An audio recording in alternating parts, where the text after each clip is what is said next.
Education रो छात्र छात्री मानक समस्त को स्वागत करुछु पिला माने एठी यूनिट 3 रो आमे पहुंची गलोनी यूनिट 3 रो एमसीक्यू प्रश्न आज आलोचना करिबा जदि लॉन्ग क्वेश्चन देखिबा आपन चाहउचंती अलगा यूनिट गुडी कर तेनु सर्च करिवे एचके सर लगे यूट्यूब रे सर्च करले तमे पाई परिबो चलंतु आज आलोचना करिबा एठी प्रथम प्रश्न समस्त आंसर देबे लाइट चैट बॉक्स रे प्रथम प्रश्न केउ संस्था आम राज्य रे डीपीईपी को साहाय्य करुछि नहीं कि डीपीईपी क यूनिसेफ ख यूनेस्को ग विश्व बैंक ना घ यूएनएफपीए कौन बो उत्तर होची विश्व बैंक ही डीपीईपी को साहाय्य करुछि प्राथमिक शिक्षार द्वितीय प्रश्न प्राथमिक शिक्षार गुणात्मक विकास निमंते निम्नलिखित केउ मसिया ठारू ओडिशा रे जिला प्राथमिक शिक्षा योजना कार्यकारी हेबा आरंभ होइतिला 1986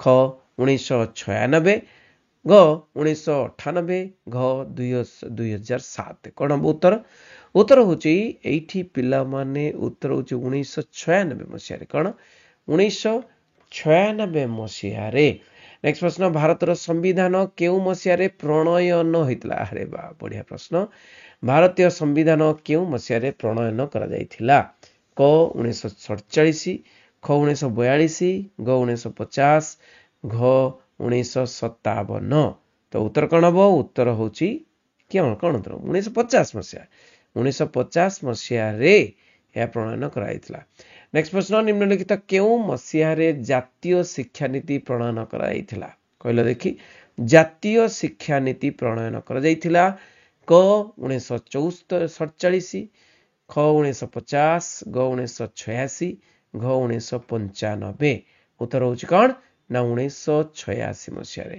ओडिसा रा निम्नलिखित जिल्ला गुडिक मध्यरु केउ जिल्ला रे जिल्ला प्राथमिक शिक्षा योजना प्रथम पर्याय रे कार्यकारी होई नथिला केउ जिल्ला रे क बलांगीर जिल्ला ख संबलपुर ग गजपति घ कोलाहांडी नहीं कि केउ जिल्ला रे जिल्ला प्राथमिक शिक्षा योजना प्रथम पर्याय रे कार्यकारी होई नथिला बोली को जायछि ना उत्तर कोन हबो ना उत्तर होची संबलपुर जिल्ला रे होई नथिला नेक्स्ट प्रश्न भारत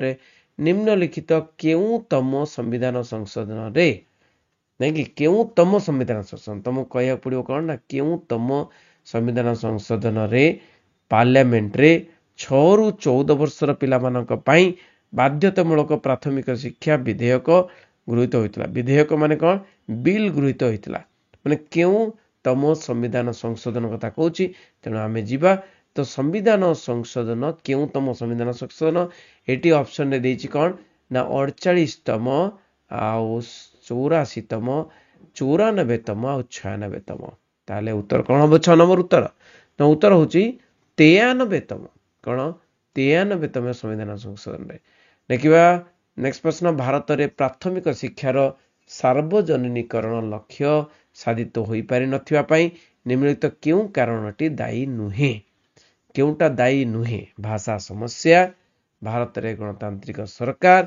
ग विद्यालय गोष्ठी मध्य सहयोगर अभाव विद्यालय कार्यक्रम अनुपयुक्त तदारक व्यवस्था ताले नेगेटिव गुडी को हबो नाही देखो पॉजिटिव कोन अछि ना एटी पॉजिटिव अछि कोन ना भारत रे गणतांत्रिक सरकार एटा हबो नाही एटा द्वारा कोन जे एटा गोटे कारण जे सार्वजनिक लक्ष्य साधित होई न परिबा पई सेटा नुहे नेक्स्ट प्रश्न केउ संविधान संशोधन रे 6 रु 14 वर्ष पिलांक निमंते बाध्यतामूलक शिक्षा गृहीत होईछि ताले 6 रु 14 आमे एबे आलोचना करिथिलु 90 तम 91 तम 52 तम 92 तम 93 तम उत्तर कोन हबो उत्तर होछि 93 तम नेक्स्ट प्रश्न प्राथमिक शिक्षार सार्वजनीनता संविधान रो केउ धारा रे लिखित प्राथमिक शिक्षार सार्वजनीनता 45 धारा 48 धारा 46 धारा केउटी नुहे तो उत्तर कोन हबो ना 45 धारा कोन हबो 45 धारा रे क 45 धारा से 45 धारा रे उल्लेख अछि कोन ना सार्वजनीनता संविधान रो प्राथमिक शिक्षार सार्वजनीनता केउ कमिटी कमिशन प्रथमे अपचय और आबद्धता संबंध में सूचना प्रदान करथिले कोठारी कमिशन मुदालियर कमिशन, हाट कमिटी ना साप्रू कमिटी। तो उत्तर होची कौन ना उत्तर होची हाट कमिटी। ये जो हाट कमिटी प्रथमे अपचय और आबद्धता संबंध में सूचना प्रदान करथिले। नेक्स्ट प्रश्न 11 नंबर प्रश्न, शिक्षा को क्यों धारा रे एक मौलिक अधिकार मान्यता प्रदान कर दैछि? 46 क, 20 क, 21 क केउंटी नुहे कहला देखी। उत्तर होची 21 क रे मौलिक अधिकार मान्यता प्रदान करा जाउछि। यदि शिक्षार्थी गोटे श्रेणी रे एकाधिक बार रुहे तेबे शिक्षार यह कौन बोली बुझिबाकू होइथाए? अपचय, आबद्धता, अपचय आबद्धता केउंटी नुहे।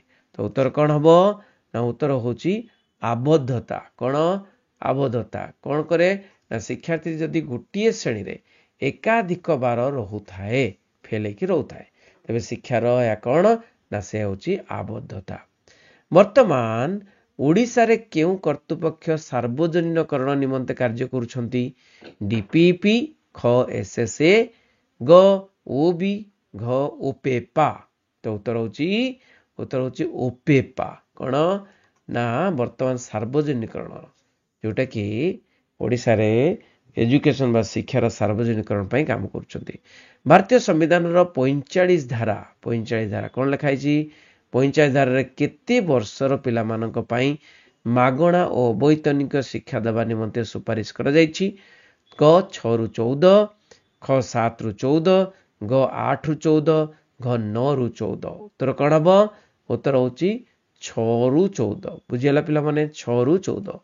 नेक्स्ट प्रश्न, निम्नोक्त मध्यरु केउंटी प्राथमिक शिक्षार समस्या नुहे? रक्षणशील मनोभाव, अपचय आबद्धता, उपयुक्त शासन व्यवस्था, बालिका शिक्षा। ताले उपयुक्त शासन व्यवस्था कहीं हम कि एटा हम ना। ओडिशा रे डीपीपी रो कार्यक्रम निमंते किए आर्थिक सहायता करुछंती? यूनिसेफ ना यूएनएफपीए ना यूनेस्को ना विश्व बैंक? डीपीपी रो कार्यक्रम मु प्रथम प्रश्न आलोचना करी नहीं कि मन पड़ुची। तो प्रथम प्रश्न उत्तर जहाँ थिला ताहा कौन ना विश्व बैंक ही डीपीपी को साहाय्य करुचे। प्राथमिक शिक्षार मुख्य लक्ष्य कौन? क मध्याह्न भोजन, ख खेल छुट्टी, ग साक्षरता केउंटी नुहे। कौन हम उत्तर? उत्तर होची पिले साक्षरता। प्राथमिक शिक्षार मुख्य लक्ष्य होची साक्षरता। ओडिशा रे डीपीपी कार्यक्रम के मसियार कार्यकारी होची? बहुत बार आसी प्रश्न एटा। 1986, ख 1994, ग 1937, घ 2013। कौन हम ना 1994 मसीहारू 1994 मसीहारू डीपीपी कार्यक्रम करुछि ओडिशा रे। आम राज्य रे समन्वित शिक्षा योजना आईईडीसी केउ मानक निमंते ग्रहण कर जाइछि? विकलांग पिलांग निमंते, शिक्षक मानक निमंते, ग्रामवासी निमंते केउंटी नुहे? समन्वित शिक्षा योजना पुणी तुम जानिच समन्वित शिक्षा योजना रे जो विकलांग पिला माने थिबे से माने जेमते अन्य पिला मानक सहित मिसिकरी एका माने समानतार सहित से माने पाठ पढ़ंती। एटा होची लक्ष्य। नेक्स्ट प्रश्न देखिबा, केउ मसिया रे गोपाल कृष्ण गोखले बाध्यतामूलक प्राथमिक शिक्षा बिल इंपीरियल लेजिस्लेटिव काउंसिल ले उपस्थापन करथिले? क 1910, ख 1937, ग 1986, घ 2000। तो कौन हम? उत्तर होची 1910 मसीह रे। केउ भारतीय नेता भारत रे सर्वप्रथमे प्राथमिक शिक्षार सार्वजनिकरण दिगरे आईन प्रणयन निमंते अंटा भिड़िथिले? प्रश्न भी आसे। महात्मा गांधी, ख गोपबंधु, ग बाल गंगाधर तिलक, घ गोपाल कृष्ण गोखले। नहीं कि मत लगुच समस्ते ये महात्मा गांधी को कही जे शिक्षार सार्वजनिकरण, किंतु उत्तर कौन हम ना उत्तर होची तांको गुरु किए गोपाल कृष्ण गोखले प्रथम पाई भारत रे सर्वप्रथमे प्राथमिक शिक्षार सार्वजनिकरण दिगरे आईन प्रणयन निमंते अंटा भिड़िथिले। नेक्स्ट प्रश्न, भारतीय संविधान रो 45 धारा रे केउ मसिया सुधा 6 रु 14 वर्ष पिलांको मागणा बाध्यतामूलक शिक्षा निमंते निर्देश दिया जाइथिला? 1950 मसीहा पर्यंत, 1960, 1970, 1986। କ'ଣ ହବ ଉତ୍ତର? ନା 1960 ମସିହା ପର୍ଯ୍ୟନ୍ତ 1960 ମସିହା ପର୍ଯ୍ୟନ୍ତ ମାଗଣାରେ ପିଲାମାନଙ୍କୁ କ'ଣ ବାଧ୍ୟତାମୂଳକ ଶିକ୍ଷା ନିମନ୍ତେ ନିର୍ଦ୍ଦେଶ ଥିଲା 6ରୁ 14 ବର୍ଷ। ନାଇଁକି ପିଲାମାନେ ଭଲ ଲାଗିଥିବ ନିହାତି, ସମସ୍ତଙ୍କୁ ସେୟାର କରିବ, ସାଙ୍ଗମାନଙ୍କୁ ଆଣି ଯୋଡ଼ିବ। ରହିଲି। ବନ୍ଦେ ଉତ୍କଳ ଜନନୀ।